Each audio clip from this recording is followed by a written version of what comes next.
تو اس میں میرا کوئی قصور نہیں ہے۔ خدا کی پناہ، تم تو انتہائی سادہ دل آدمی معلوم ہوتے ہو، اور میرا خیال درست ہی ہے۔ یقینی طور پر تمہارا تعلق مقامی لوگوں سے نہیں ہے۔ ہم لوگ بھی ایک مغربی ملک ہی سے تعلق رکھتے ہیں، اور تمہیں فکر کرنے کی ضرورت نہیں۔ ہمارے ساتھ رہ کر تم خاصے فائدے میں رہو گے۔ بات وہیں پر آ گئی، تم کیوں یہ چاہتے ہو کہ مجھے فائدہ پہنچے؟ میں نے پوچھا۔ ہاں، ہمیں یہ کہنے میں کوئی عار نہیں ہے کہ ہم تمہیں اپنے ساتھیوں میں شامل کر لیں گے۔ باقی ہمارا کام کیا ہے اور ہم ان سے کام کیا لیں گے، اس کے بارے میں بھی ابھی تو نہیں، کچھ وقت گزرنے کے بعد تمہیں بتا دیا جائے گا۔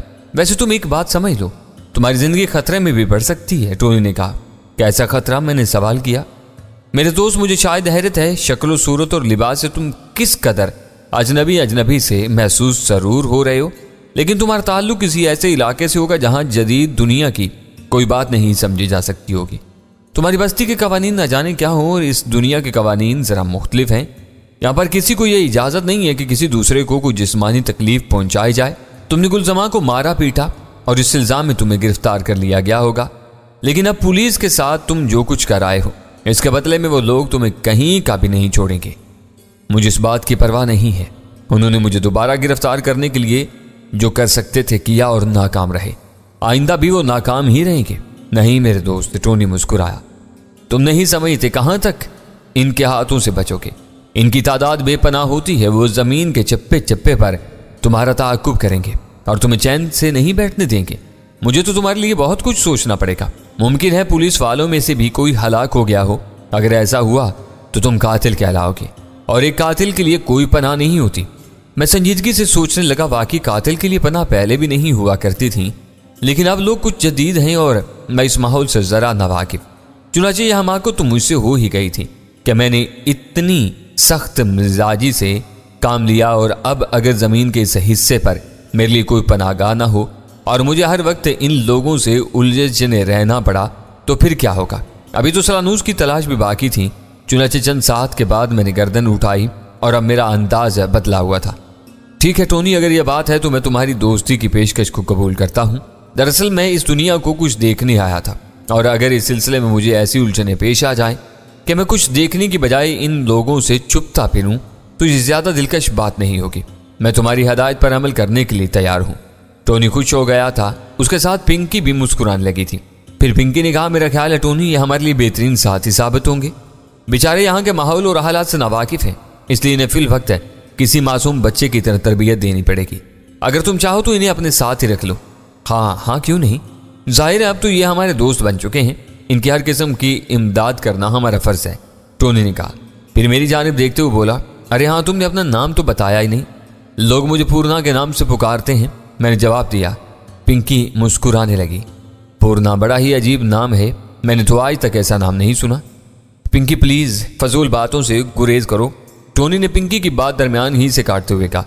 مسٹر پورنا، لوگ تمہیں کسی بھی نام سے پکارتے ہوں، ہمیں اسے غرض نہیں ہے، ہم تمہیں ایک نام دیں گے۔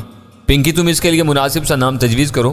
پورنا وہ تھا جو جیل سے فرار ہوا، یہ وہ نہیں بلکہ ہمارے ساتھی ہیں۔ ویسے ان کے چہرے اور بدن کی مناسبت سے تو میں انہیں مسٹر گولڈ کہہ کر پکاروں گا۔ دیکھو نا، کیا یہ گولڈ مین معلوم نہیں ہوتے؟ ٹونی نے مسکراتے ہوئے کہا، اور پنکی نے بھی مسکراتے ہوئے گردن ہلا دی۔ بس تو ٹھیک ہے، ان کا نام گولڈ ہے، پنکی نے کہا۔ بالکل درست، ٹونی نے فیصلہ کن لہجے میں کہا، اور پھر میری جانب دیکھ کر مسکراتا ہوا بولا، کیوں جناب، آپ کو تو کوئی اعتراض نہیں ہے؟ نہیں، دوستوں کے دیے ہوئے کسی بھی نام پر میں کبھی اعتراض نہیں کرتا، میں نے جواب دیا۔ ویسے تمہارے بارے میں بہت سی تفصیلات جاننے کی خواہش ہے، اور میں تو مسلسل اس علاقے کے بارے میں سوچ رہا ہوں جہاں سے تم آئے ہو۔ عجیب انوکھی سرزمین ہوگی، تمہارا رنگ، تمہاری جسامت، ساری چیزیں اتنی حیرت ناک ہیں کہ آنکھوں پر یقین نہیں ہوتا۔ ہاں یہ حقیقت ہے ٹونی، یہ انوکھی شخصیت کے مالک ہیں۔ بہرحال اب تو یہ ہم میں شامل ہو چکے ہیں، جس وقت جس چیز کی ضرورت ہو طلب کر لیں۔ دراصل یہ کہنے کی ضرورت ہے یوں پیش آئی کہ ابھی آپ کے اور ہمارے درمیان آہنگی نہیں ہے، رفتہ رفتہ ایک دوسرے سے واقف ہو جائیں گے تو یہ الجھن بھی رفع ہو جائے گی۔ آپ لوگ بے فکر رہیں، میں دوستوں پر کبھی بار نہیں بنتا، میں نے جواب دیا۔ ارے نہیں، بار بننے کی بات نہیں ہے، بس تم یہ سوچ کر یہاں رہو کہ جیسے اپنے گھر میں رہ رہے ہو۔ پنکی تم ان کے لیے مناسب رہائش گاہ کا بندوبست کرو، اور اب یہ کہنے کی ضرورت تو نہیں ہے کہ ان کا خاص خیال رکھا جائے۔ چنانچہ دوسرے لوگوں کی طرح ٹونی نے بھی میرے لیے آرام دہ رہائش گاہ کا بندوبست کر دیا، لیکن اب مجھے تھوڑا سا تجربہ ہو گیا تھا۔ میں نے یہ بات اچھی طرح سمجھ لی تھی کہ اس دور کے لوگ بے پناہ ذہین اور تہذیب کی ترقی کی انتہا کو پہنچے ہوئے ہیں، لیکن اس کے ساتھ ہی ان میں خود پرستی اور لالچ سے زیادہ بڑھ گیا ہے۔ یہ لوگ بے مقصد کسی سے نہیں ملتے اور ان کی ہر بات میں کوئی نہ کوئی غرض چھپی ہوئی ہوتی ہے۔ بہر صورت میں مجھے اس پر کوئی اعتراض بھی نہیں تھا۔ اگر یہاں کے لوگ ایسے انداز میں سوچنے کے عادی ہیں تو مجھے کیا؟ میں خود بھی اپنے اندر اتنی صلاحیت رکھتا تھا کہ خود کو ہر طرح کے ماحول کے مطابق ڈھال سکوں۔ چنانچہ مجھے کیا پڑی تھی کہ ان باتوں پر غور کرتا۔ میں نے تو وہ ادوار دیکھے تھے جہاں کے لوگ مختلف کیفیات کا شکار تھے اور کہیں بھی مجھے کوئی تکلیف نہیں ہوئی تھی۔ چنانچہ ان کے درمیان بھی میں خود کو بآسانی ضم کر سکتا تھا۔ ہاں، جو کچھ ہو چکا تھا اس میں میری ناتجربہ کاری شامل تھی۔ مجھے نہیں معلوم تھا کہ میں حالات سے مجبور ہو کر کسی کو قتل کر دوں تو میری آزادی سلب ہو جائے گی۔ بات درستی تھی۔ اگر میں کسی کے ساتھ کوئی برائی کر دیتا تو وہ لوگ مجھے سکون سے کیسے رہنے دے سکتے تھے، اور میں اپنے طور پر اسی دنیا کے بارے میں جو کچھ جاننا چاہتا تھا وہ نہیں جان سکتا تھا۔ چنانچہ اب میں نے اپنے سوچنے کے انداز میں تھوڑی سی تبدیلی پیدا کر لی تھی۔ ظاہر ہے جب ان کے درمیان رہنا ہے تو کیوں نہ انہی کی سوچ اختیار کی جائے، لیکن یہ ضروری نہیں ہے کہ پورے خلوص کے ساتھ ان جیسا بن کر ان میں شامل ہوا جائے۔ میں اپنے طور پر کچھ کرنا چاہتا تھا، یعنی کہ یہ لوگ مجھے سادہ سمجھتے رہیں، اور میں انہیں اس کے لیے مجبور نہیں کروں گا کہ وہ میری ذہانت کا لوہا مانیں۔ ہاں، میں خود ان کی ذہانت کا لوہا مانتے ہوئے اپنے طور پر اپنی کوششیں جاری رکھوں اور اس دور کے بارے میں زیادہ سے زیادہ معلومات حاصل کروں تاکہ میری کتاب کے ابواب میں اضافہ ہو، اور یقیناً وہ اضافہ ایک انوکھا اضافہ ہوگا۔ مگر مجھے افسوس تھا تو بیچارے سلانوس کا نہ جانے کے چکر میں جا پھنسا تھا۔ وہ خبیث گلزمان نے اسے نہ جانے کہاں چھپا رکھا تھا۔ گلزمان میرے ذہن میں ایک عجیب سا احساس جاگا۔ اب تو میں آزاد تھا۔ کیا میں اپنے دوستوں کی مدد سے گلزمان کو تلاش نہیں کر سکتا تھا؟ اور اگر گلزمان مجھے مل جائے تو اس کے بعد سلانوس کے بارے میں پتہ چلا لینا زیادہ مشکل کام نہ ہوگا۔ چنانچہ میں نے فیصلہ کر لیا کہ کسی مناسب وقت اپنے دوستوں سے اس بات کا اظہار کروں گا کہ میں اپنے دوست سلانوس کو تلاش کرنا چاہتا ہوں اور انہیں اس سلسلے میں میری مدد کرنا ہوگی۔ اس وقت اگر وہ میری مدد کرنے سے انکار کر دیں گے تو میں ان کا ساتھ بھی چھوڑ دوں گا اور اپنے طور پر گلزمان کو تلاش کر کے سلانوس کو پانے کی کوشش کروں گا۔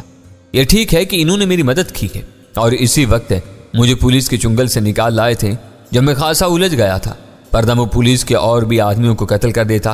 حالانکہ میں انہیں قتل کرنا نہیں چاہتا تھا، لیکن بس وہی مسئلہ تھا کہ اس کے بعد میری مجرمانہ کارروائیوں میں کچھ اور اضافہ ہو جاتا اور یہ لوگ مجھے سخت ناپسند کرنے لگتے، جو مجھے گوارا نہ تھا۔ میری یہ رہائش گاہ جہاں پنکی مجھے چھوڑ کر گئی تھی بے حد خوبصورت تھی۔ ایک انتہائی وسیع اور کشادہ حال کمرہ جس کے اندر ایک گول بستر پڑا ہوا تھا۔ اتنا نرم بستر تھا کہ آدمی اس پر لیٹے اور اندر دھنستا چلا جائے۔ اتنا خوبصورت بستر میں نے اس سے پہلے نہ دیکھا تھا۔ اس کے علاوہ کمرے میں سجاوٹ کی بہت سی چیزیں تھیں۔ ایک دیوار پر ایک پینٹنگ آویزہ تھی۔ یہ کسی خوبصورت پہاڑی مقام کی تصویر تھی جس میں جا بجا جھرنے گر رہے تھے اور دیکھنے میں بالکل اصلی معلوم ہوتی تھی۔ مجھے ایسا معلوم ہو رہا تھا جیسے میں خود اسی ماحول میں ضم ہو گیا ہوں۔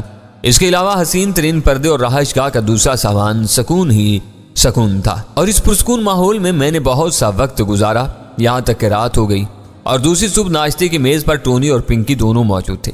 ان لوگوں نے مجھے صبح کا سلام کیا اور میں نے گردن ہلا دی۔ پنکی نہایت خوبصورت لباس میں ملبوس تھی۔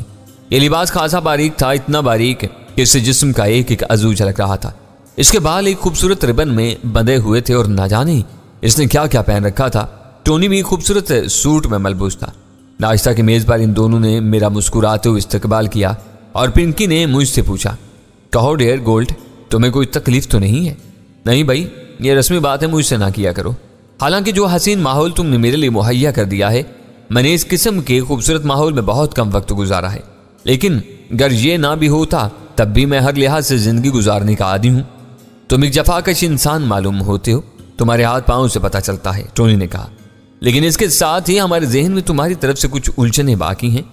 وہ کیا؟ میں نے پوچھا۔ یہ کہ تمہیں بلا وجہ ہی پولیس کے حوالے کر دیا گیا تھا، لیکن تفصیل معلوم نہیں ہو سکی۔ تفصیل کچھ نہیں ہے میرے دوست، میں جس شخص کے ساتھ اس دنیا میں آیا تھا، گلزمان نامی ایک آدمی نے اسے اغوا کر لیا۔